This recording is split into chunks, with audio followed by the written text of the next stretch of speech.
Allah exalté soit-il a dit, celui qui est élevé en degré, le détenteur du trône.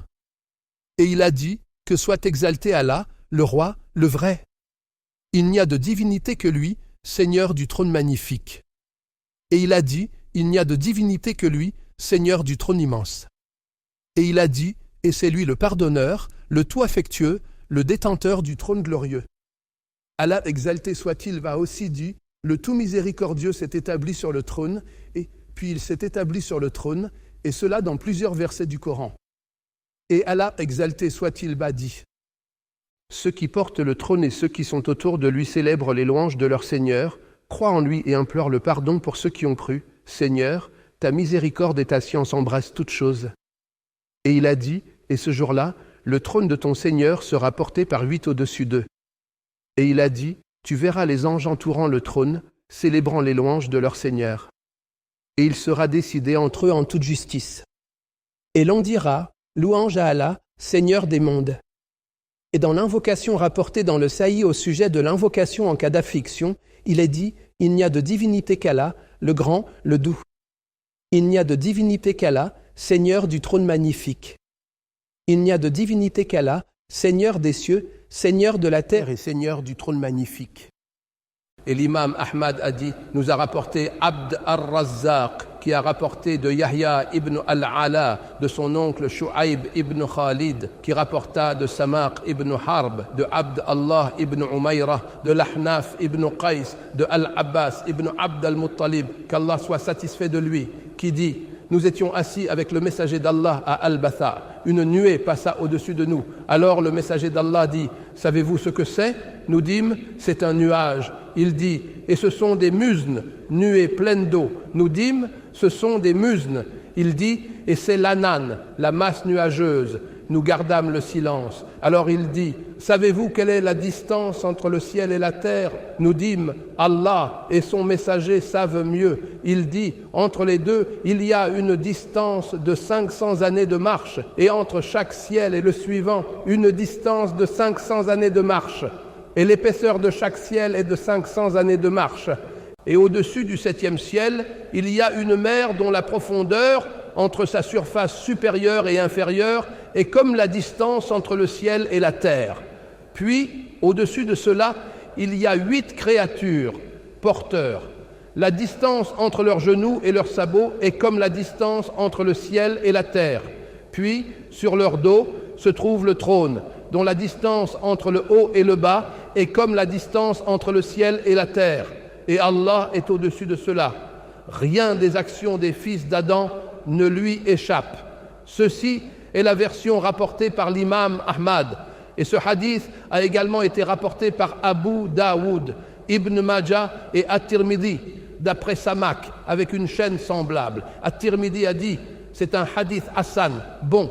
Shurayk rapporta une partie de ce hadith d'après Samak et s'arrêta sans l'attribuer entièrement, marfou. Et selon la version d'Abu Daoud, il est dit, savez-vous quelle est la distance entre le ciel et la terre?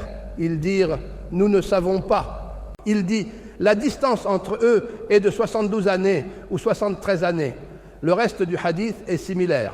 Et Abu Daoud rapporta aussi, nous a rapporté Abd al-A'la ibn Hammad, Muhammad ibn al-Muthanna, Muhammad ibn Bashshar et Ahmad ibn Sa'id al-Ribati. Ils dirent, nous a rapporté Wahb ibn Jarir. Ahmad dit, nous l'avons écrit de sa copie et voici sa version. Nous a rapporté mon père qui dit, j'ai entendu Muhammad ibn Ishaq rapporter de Ya'qub ibn Uqba, de Jubayr ibn Muhammad ibn Jubayr ibn Mut'im, de son père, de son grand-père. Un bédouin vint au messager d'Allah et dit, ô messager d'Allah, les âmes sont épuisées, les enfants ont faim, les biens sont ruinés et les troupeaux sont morts. Invoque donc Allah pour nous, car nous cherchons ton intercession auprès d'Allah et nous cherchons l'intercession d'Allah auprès de toi. Le messager d'Allah dit, malheur à toi, sais-tu ce que tu viens de dire?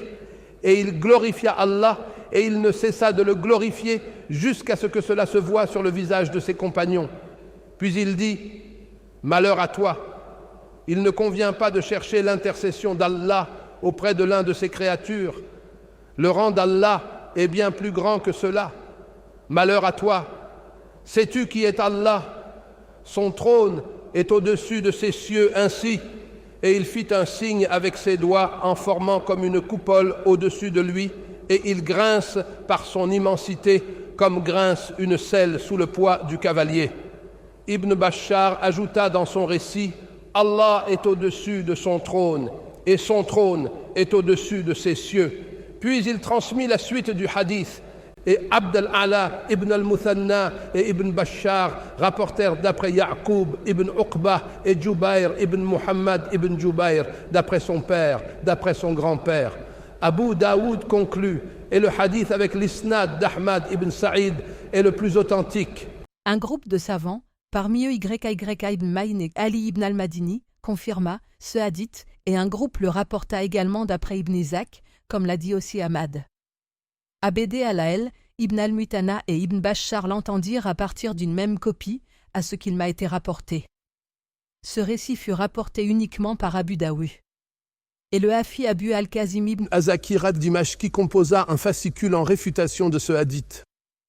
Il l'intitula Bayan Alwa Mwatet Akli Alwaki fi Hadith Alaï, exposé des illusions et des confusions présentes dans le hadith de El-Haï, et il déploya ses efforts pour critiquer Muhammad ibn Ishaq ibn Bishar, son rapporteur, en citant les propos des gens à son sujet. Mais ce même terme fut aussi rapporté par d'autres voix, non pas uniquement par Muhammad ibn Ishaq. En effet, Abd ibn Humayd et ibn Jarir, dans leur tafsir, ainsi qu'Ibn Abi Taïm et Abarani dans leurs ouvrages sur la Sunna, Al-Bazar dans son Musnad et le Hafi Ali Greka al-Makdizi dans son Muqtara, rapportèrent d'après Abu Ishaq Asabi, d'après Abd Allah ibn Khalifa, d'après Umar ibn al-Khalalagré qui dit « Une femme vint au messager d'Allah et dit « Invoque Allah pour qu'il me fasse entrer au paradis. » Alors le prophète magnifia le Seigneur, béni et exalté soit-il, et dit « Son cursi, piédestal, englobe les cieux et la terre, et il émet un craquement, haï, semblable au craquement d'une selle neuve sous le poids du cavalier, tant il est lourd. » Quant à ce Abd Allah ibn Khalifa, il n'est pas celui qui est le plus connu. Et le fait qu'il ait réellement entendu Oumar pose question. Certains rapportèrent ce hadith comme étant Mawkuf, attribué à Oumar sans le remonter au prophète, ou Mursal, sans mentionner de compagnon. Et certains ajoutèrent des formulations singulières et étranges, Allah en sait mieux. Il est confirmé dans le Hayya al-Bukhari que le messager d'Allah a dit « Lorsque vous demandez à Allah le paradis, demandez-lui al-Firdo, car c'est le plus haut et le plus central du paradis. Et au-dessus de lui se trouve le trône du tout miséricordieux. » On rapporte la lecture au-dessus de lui avec le Fatah et Farfiya, indiquant la position au-dessus, et avec le Hama, indiquant l'élévation. Notre maître, le Hafi al-Mizi, dit « La première est la meilleure, c'est-à-dire que le Firdo est le plus élevé et que le trône du tout miséricordieux est au-dessus de lui. » Et il est rapporté dans certains récits que les habitants du Firdo entendent le craquement du trône qui est en réalité son tasbih et sa glorification. Et cela en raison de leur proximité avec le trône. De plus, il est rapporté dans le Haï que le messager d'Allah a dit « Le trône du tout miséricordieux a tremblé à la mort de Sadé ibn Muad. » Al-Hafi Muhammad ibn Gutman ibn Abi Sheba rapporta dans son ouvrage Ifat al-Arsh, d'après certains des pieux prédécesseurs, que le trône est créé d'une unique pierre précieuse de rubis rouge et la distance entre ces deux extrémités équivaut à un voyage de 50 000 années.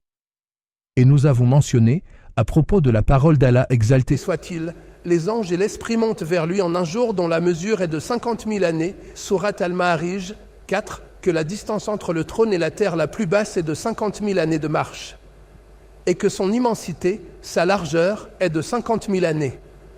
Une partie des théologiens, Ahashel al-Kalam, ont avancé que le trône serait une sphère parfaitement ronde, englobant le monde de toutes parts, et c'est pourquoi ils l'ont appelé le 9e ciel, le ciel atlas ou l'éther.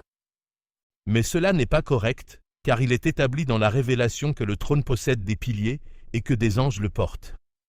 Or, une sphère n'a pas de piliers et ne peut être portée. De plus, il est au-dessus du paradis. Or, le paradis est au-dessus des cieux et il contient 100 degrés. La distance entre chaque degré est comme la distance entre le ciel et la terre. Ainsi, la distance qui le sépare du cursi n'est pas simplement la proportion d'un ciel par rapport à un autre ciel.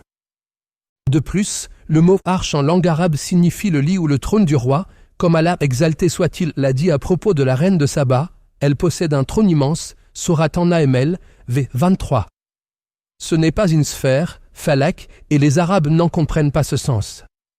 Le Coran est descendu dans la langue des Arabes, il s'agit donc d'un lit, trône, doté de pieds, que portent les anges. Il est comme une coupole au-dessus du monde, il est le toit de la création. Allah exalté soit-il a dit, ceux qui portent le trône et ceux qui sont autour de lui célèbrent les louanges de leur Seigneur, croient en lui et implorent le pardon pour ceux qui ont cru, Sourate Ghafir, v. 7. Et il a été rapporté dans le hadith des Awal, bêtes semblables à des chèvres sauvages, qu'ils sont au nombre de 8 et que le trône est posé sur leur dos. Allah exalté soit-il a dit, et ce jour-là, le trône de ton Seigneur sera porté par 8, Sourate Al-Haqqa, v. 17. Shar ibn Awshab dit, les porteurs du trône sont au nombre de 8, 4 d'entre eux disent, gloire et louange à toi, Seigneur. À toi la louange pour ta patience malgré ta science. Et 4 autres disent, gloire et louange à toi, Seigneur. À toi la louange pour ton pardon malgré ta toute-puissance. Quant au hadith rapporté par l'imam Ahmad, nous a rapporté Abd Allah ibn Muhammad, c'est Abu Bakr ibn Abi Sheba, qui dit, nous a rapporté Abda ibn Sulayman, de Muhammad ibn Isaac, de Yaqub ibn Hudba, de Ikrima, d'Ibn Abba, qu'Allah soit satisfait de lui. Le messager d'Allah confirma 2 vers de poésie de Umayya ibn Abi Alt, un homme, un taureau sous son pied droit, l'aigle pour l'autre, et le lion en guet. Le prophète dit, Il a dit vrai. Puis il dit, et le soleil se lève à la fin de chaque nuit, rougeâtre, dont l'éclat est un de carmin.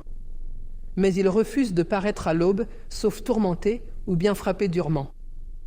Le prophète dit, il a dit vrai. Ce hadith est authentique dans sa chaîne, ses rapporteurs sont fiables. Cela implique que les porteurs du trône sont aujourd'hui au nombre de 4, ce qui semble en contradiction avec le hadith des Awal qui en mentionne 8. Sauf si l'on dit, affirmer ces 4 avec leurs attributs n'exclut pas l'existence d'autres porteurs. Allah est plus savant. Parmi les poèmes d'Umayya ibn Abi Alt à propos du trône, glorifiez Allah, car il est digne de gloire, notre Seigneur dans le ciel est devenu immense. Par l'édifice sublime qui éblouit les hommes, et il a dressé au-dessus du ciel un trône élevé, majestueux, qu'aucun regard ne peut atteindre. Autour de lui, les anges sont debout, les coups inclinés vers le haut. Yuar est le pluriel de Hawar, qui désigne celui qui penche le cou en regardant vers le haut. Sharjab signifie élevé, haut, imposant. Et Sarir li est le mot arabe pour trône. Et parmi les vers de Abd Allah ibn Rawa, qu'Allah soit satisfait de lui, lorsqu'il déclama devant son épouse qu'il accusait d'une servante, j'atteste que la promesse d'Allah est vérité et que le feu sera la demeure des mécréants. Que le trône flotte au-dessus de l'eau et qu'au-dessus du trône se trouve le Seigneur des mondes. Et qu'il est porté par des anges honorés, des anges du Tout-Puissant, marqués et distingués. Ibrahim ibn Sadeh dit, il était pieux, musulman, chargé de la gestion des aumônes, et les gouverneurs s'aidaient de lui. Et il est mentionné de même, fils de Putba, dans At-Tabari et dans Al-Aghani. Ibn Abd al-Bar et plusieurs imams l'ont également cité. Abu Dawudi nous a rapporté Ahmad ibn Afi ibn Abd Allah, qui dit, m'a rapporté mon père, qui dit, nous a rapporté Ibrahim ibn Amman, de Musa ibn Udba, de Muhammad ibn al-Mankadir, de Jabir ibn Abd Allah, qu'Allah soit satisfait de lui, que le prophète a dit. Il m'a été permis de parler d'un ange parmi les anges d'Allah, l'un des porteurs du trône. La distance entre le lobe de son oreille et son épaule est celle d'un voyage de 700 ans. Ibn Abi Taïm le rapporta également, et dans sa version il est précisé, comme le vol de l'oiseau, un voyage de 700 ans. À propos du kursi, le piédestal. Ibn Jarir rapporta par la voix de Juaybir, qui est faible d'après Al-Azan al-Bari, qu'il disait « le kursi est le trône ». Mais cela n'est pas authentique d'Al-Azan. Le correct, rapporté de lui et d'autres parmi les compagnons et les successeurs, est qu'il n'est pas le trône. D'après Ibn Abba et Saïd ibn Jubair, concernant la parole d'Allah, son kursi englobe les cieux et la terre, Al-Baqarah, 255, cela signifie son savoir. Mais le récit le plus authentique d'Ibn Abba, comme l'a rapporté Al-Hakim dans son Mustadrak, est qu'il a dit « Le kursi est le lieu des pieds d'Allah, et nul ne peut connaître la grandeur du trône sauf Allah, exalté soit-il. » Al-Hakim dit « Ce hadith est selon la condition des 2 cheikhs, Al-Bukhari et Muslim, bien qu'il ne l'ait pas rapporté. » Shuja ibn Muklad al-Fala le rapporta aussi dans son tafsir d'après Abu Iman Nabil, d'après At-Tawri, et il le fit paraître comme marfu, attribué au prophète. Mais la version correcte est qu'il est Mawkuf sur Ibn Rabah. Ibn Jarir le rapporta également d'après Abu Musa al-Ashari, Ata'ak ibn Muzin, Ismaïl Asudi al-Kabir et Muslim al-Bin. Asudi dit, d'après Abu Malik, le kursi est sous le trône. Et il ajouta, les cieux et la terre sont contenus dans le kursi, et le kursi se trouve devant le trône. L'immensité du kursi Ibn Jarir et Ibn Abi Hatim rapportèrent par la voix d'Ata'ak, d'après Ibn Abba, si les 7 cieux et les 7 terres étaient étendus et mis bout à bout, ils ne représenteraient, comparé au kursi, que comme un anneau jeté dans un vaste désert. Ibn Jarir rapporta aussi de Yunus, d'après Ibn Wahb, qui dit « Ibn Zayd me rapporta de son père que le messager d'Allah dit. Les 7 cieux, comparés au kursi, ne sont que comme 7 pièces jetées dans un bouclier. Et Abu Dar, qu'Allah soit satisfait de lui, dit « J'ai entendu le messager d'Allah dire, le kursi, comparé au trône, n'est que comme un anneau de fer jeté au milieu d'un désert. Le Lawal Mafu, tablette préservée, Alafi Abu al-Kazim à Abarani rapporta, nous a rapporté Muhammad ibn Uthman ibn Abi Sheba, de Manjab ibn al-Harith, d'Ibrahim ibn Yusuf, de Ziyad ibn Abédé Allah, de Let, de Abédé al-Malik ibn Saïd ibn Jubair, de son père, d'Ibn Abba, qu'Allah soit satisfait de lui, que le prophète a dit, Allah a créé la tablette préservée d'une perle blanche. Ses pages sont de rubis rouge, son stylo est de lumière, et son écriture est de lumière. Chaque jour, Allah y inscrit 360 moments. Il crée, il accorde la subsistance, il donne la mort et la vie, il élève et abaisse, et il fait ce qu'il veut. Isaac ibn Bisher rapporta, d'après Mukatil et Ibn Jurej, d'après Mujahid, d'après Ibn Abba, au sommet de la tablette est écrit « Il n'y a de Dieu qu'Allah, lui seul, sa religion est l'islam, et Muhammad est son serviteur et messager. Quiconque croit en Allah, croit à sa promesse et suit ses messagers entrera au paradis. » Et il ajouta « La tablette préservée est une perle blanche. » Sa longueur équivaut à la distance entre le ciel et la terre, et sa largeur à celle entre l'Orient et l'Occident. Ses bords sont de perles et de rubis, ses attaches de rubis rouges, son stylo est de lumière. Ses paroles sont suspendues au trône, et sa base est tenue par un ange. Anas ibn Malik, qu'Allah soit satisfait de lui, et d'autres parmi les salafs dirent, la tablette préservée est placée sur le front de l'ange Israfil.